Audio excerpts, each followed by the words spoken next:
Welcome back to Buy or Sell, the series where you pitch me your predictions for the theme park world, and I either buy or sell them and explain why. If you want your idea considered for the next video, leave a comment below starting with buy or sell. In this episode, we look at what could be next to leave Magic Mountain, what already scrapped coasters will be replaced as soon as 2026, and what this 1,000-foot coaster could possibly be. This is Buy or Sell, episode 38.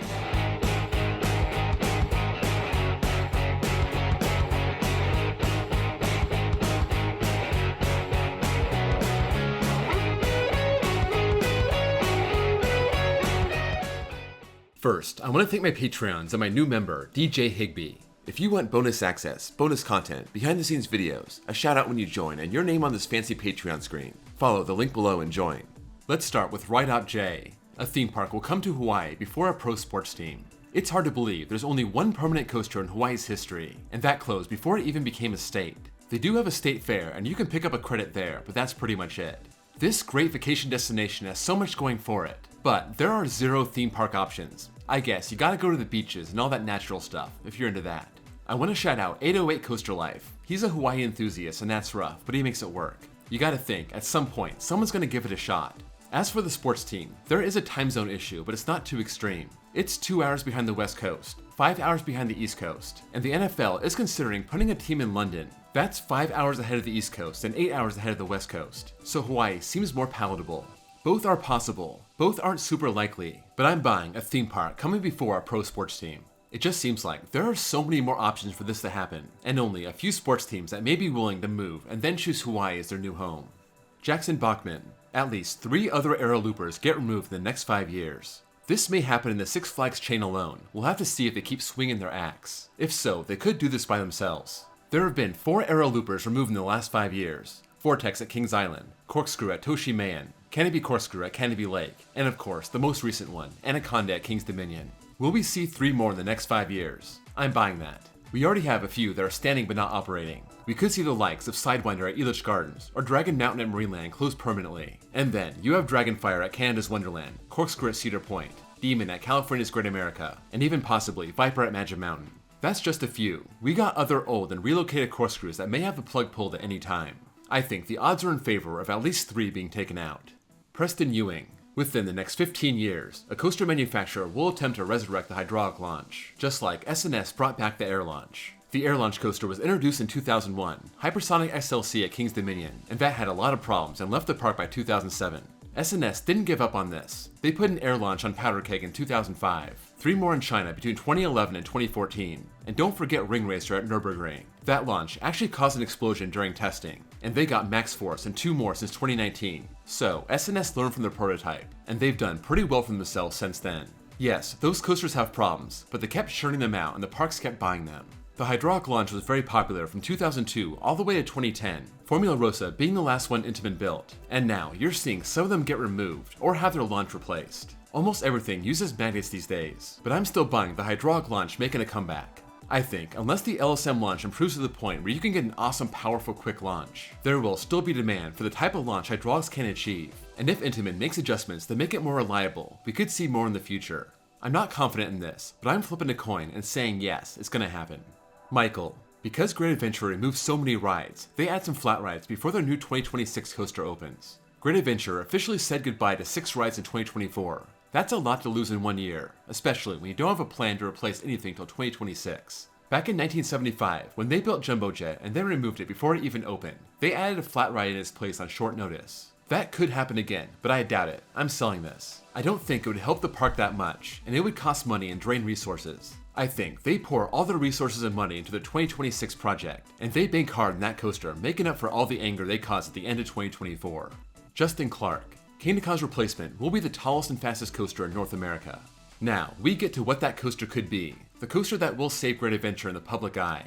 The one that will make us forget about everything we lost. We know this is going to break records, we just don't know which ones. But because of everything I said up to this point, how much Great Adventure needs this coaster to be great, I'm buying this. Does that mean it's going to be a great coaster?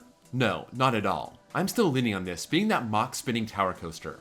This could be over 120 miles an hour and over 420 feet. That seems very fast for a spinning coaster, so that makes me wonder. But those are Top Thrill 2's records, and to be honest, it's possible it won't even have to beat that. We'll see how the season goes. It may not even have to beat Superman at Magic Mountain, that may be done for too. It may just have to beat 95 miles an hour and 325 feet, both records currently held by Fury 325.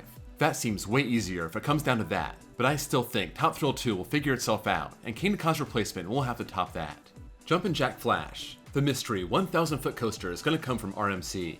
This was an interesting story coming out a couple months ago. I guess Dennis Spiegel came out with some information about a manufacturer designing a 1,000 foot coaster, and the fact this is coming from Dennis Spiegel does give it some credence. He's been in the industry forever, dating back to his time with Taft and the opening of King's Island and King's Dominion in Canada's Wonderland. He's still very much involved with his own company, International Theme Park Services Incorporated. So this isn't coming from the Dippin' Dots guy who knows a guy who knows a guy. This is coming from a guy who has inside knowledge. He said, it's in top secret development and they're looking for a park willing to build it. Apparently, this coaster was aided by AI, which makes it possible technologically. He said there will be a launch and a run out after the 1,000 foot peak. It will take a huge plot of land. It'll have an ingenious brake system to bring down the insane speed, and riders would have to wear goggles. I have no idea how fast this would end up being, however fast you need to go to get up and over 1,000 feet. My first thought was RMC, maybe a T-Rex, but this does mention a launch, and that doesn't seem up RMC's alley, so I'm selling them. This sounds like a giant, Top Thrill Kingda Ka type coaster, just launching like 225 miles an hour up over a spike that stands almost a quarter mile in the air. Will this ever happen? I bet no. It seems like a giant expense and a huge maintenance nightmare. I think the failure or success of Falcon's flight might play a role in the future of that project also. If 600 feet has problems, try tacking on another Top Thrill tower on top of that. So, what manufacturer is crazy enough to try this, and might try to use AI to help him out? The obvious answer is Intamin. They've always been off their rocker, but I can't see this being at Vekoma also. Mock Rides maybe being third in line. Given the way this sounds, a launch up and over a 1,000 foot hill, and based on the wording, this will be a complete circuit, not a 1,000 foot spike and the train only goes halfway up. It just sounds like what Intamin has done before and will do again. They just cracked the 600 foot mark, so they're feeling frisky. I think it's Intamin against the field right now. Single rider coasters. After 2026, Magic Mountain will remove 2 coasters before their next one. Even when Magic Mountain has its down years, they don't have to wait too long for a new coaster. There was a 4-year gap between Twisted Colossus and West Coast Racers. That's about as long as it gets. So, after they get this Vekoma suspended motorbike coaster in 2026, they could expect to get a new one as of 2030 at the latest. You also don't know what the new Six Flags chain has in store for Magic Mountain. They could be seeing a big investment, but they could also see a lot of old rides go away. I think it's likely that Superman gets removed before 2030. That may already be done. But what would be that second coaster? I'm looking at 3 arrows that scare me the most. You got Ninja, you got Viper, and you got X2. Will all 3 survive until they get another new coaster? I think so I'm selling 2 coasters being removed before their next one. We're gonna learn a lot this coming year, and see if Six Flags wants to keep taking out old rides, or if they did everything they wanted to do after the 2024 season. JB Thrills. Over Texas new coaster will be the first Giga dive. You know what they say, everything is bigger in Texas, and we know this 2026 dive is gonna break records. Right off the bat, I'm thinking a 300 foot dive. This park already has a hyper, they're not gonna get a Giga. At least, not a traditional Giga. But it seems like a matter of time before we see a 300 foot B&M dive, and I'm buying this coming to Over Texas. This will be the tallest coaster in Texas. It may not have much of a layout, but a 300 foot drop right in the parking lot will be intimidating for everyone arriving at the park. It's possible they cheap out and give it a 97-degree drop at 170 feet, and say that's the record. This coaster is going to tell us a lot about how the new chain feels about Over Texas. The old Six Flags didn't really do this park a lot of favors. Maybe the new one sees the value in the park, right in the heart of Arlington, on the outskirts of one of America's biggest cities, Dallas, and can justify a $30+ million coaster. If we see a 300 footer here, this park has a very bright future. Hop-A-Man 23.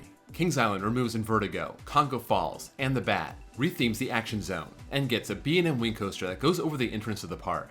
The rumor mill is hot when it comes to Kings Island. Everything on the northeastern side of the park seems to be in jeopardy, and you do have a lot of expendable options here. Invertigo is a weird fit for this park, a relic of the Paramount days. Congo Falls is a shoot-to-shoot, a model that's dropping like flies all over the place. And even though the Bat is a great ride, it's so far off the beaten path, it's over 30 years old now. I could see Six Flags choosing to axe this and save some money. They could tear all of this out, retheme the action zone, maybe build around Banshee and give the whole area a creepy theme, and the big new coaster in the front of the park can be a B&M wing, so I'm buying this. They have a restaurant that serves as the park's entrance. It's big and ugly and they're not going to tear it out, but they have a lot of room in the front to shift that entrance up and use that land to have the wing coaster cross over. Maybe this is too much like Cedar Point, too copycat, or maybe they want to capitalize on a good thing. It's great for Cedar Point, why not make it great for Kings Island? Right now, it's really hard to get in the heads of Six Flags. There just aren't any trend lines to follow for this new chain. Isle of Pigs Studios. We don't get a replacement for Anaconda, Rip Ride Rocket, or Nighthawk in 2026. Two of these coasters gave their last rides at the end of 2024. Rip Ride Rocket will do the same in September of this year. That closing date of September is very specific, and seems to be exactly what they need to set up the ride replacing it. As of now, it seems like an Intamin coaster, but don't expect that to be ready in 2026. I bet they need to close it in September to get the new coaster open for 2027. So, what about the coasters that are already gone and being removed? Anaconda is at King's Dominion. They just got a massive new coaster in Rapterra. Would they really go back-to-back years in order to replace it? I don't think so. They may leave this plot empty in 2026, announce something in 2027, or who knows, maybe they're opening that spot for when Railblazer needs a new home. Then, we have the Nighthawk plot. We know they're getting a record-breaking water ride in 2026, but it seems like that's going in the Old Rapids area. So, if that's true, and it's not coming to the Nighthawk plot, it seems like we're looking at 2027 or later to replace it. Therefore, I'm buying this. We won't see a replacement for any of these rides in 2026. Cotton 4K Buddy. The next coaster to close at Carowinds will be Carolina Cyclone. The first ever coaster to go upside down 4 times, Carolina Cyclone still has a nice spot in the park 45 years later. It still seems popular, it's still running well, it just got a repaint a few years ago, so I think this stays around and isn't in major danger. Even if it stays around another 10 years, will it still be the next coaster to get the axe? I'm selling that. You have 3 great options right there on that side of the park, including Ricochet, the Mock Rides Wild Mouse, Hurler, the terrible wooden coaster, and Vortex, one of the oldest B&Ms. Plus, that's a stand-up coaster. People don't really like standing up on coasters anymore. Maybe Six Flags wipes out all 4 of these in the next 10 years. That would not surprise me, but I don't think Carolina Cyclone is the next one to go. Lava Viper Gaming. In the next 5 years, an Aero Looper will get a new Vekoma train. This question is limited to Aero Loopers, so if this happens to a Vekoma like Blue Haka over Georgia, it doesn't count. We saw this happen to Gold Coaster at Dreamworld in 2016. Those trains are awesome, and there are plenty of old Aero Loopers that parks would love to keep around. What better way to keep it modern and comfortable than a new Vekoma train? I'm buying this. The first one that comes to mind is Viper at Darien Lake. They don't get much investment, but as we've seen with Predator and its Titan Track, and Mind Eraser in that overhaul, they're going to improve their existing coasters instead of building new ones, and Viper is one of the most popular Aero Loopers, so it's a great candidate. Magic Mountain also seems to want to protect Viper. The other major Six Flags parks threw out their Aero Mega Loopers a long time ago, but Viper lives on. New trains would solve almost all the ride's problems, and maybe even make it popular again. Cedar Point's Corkscrew could be next if it doesn't get the axe, and, more likely, Silverwood's Corkscrew. The original modern looping coaster. You know the small park doesn't want to take out this piece of history. We just talked about Carolina Cyclone. That's a contender, and you also have parks that have a lot of resources, like Dollywood. Look out for this on Tennessee Tornado. So many options, and over the next 5 years, I bet one of them does it. That's a wrap on episode 38. Let me know what you think about any of these topics, if you agree or disagree, and why. Also, don't forget, if you want your idea considered for the next video, leave it in the comments below, starting with buy or sell. Before you go, don't forget to drop a like, and if you're new here and love coasters, please give me a sub. I have a playlist with all the buy or sell episodes. Also, check out my second channel, where I post copyright-free off-ride footage. Thank you all for watching, and I'll see you all next time.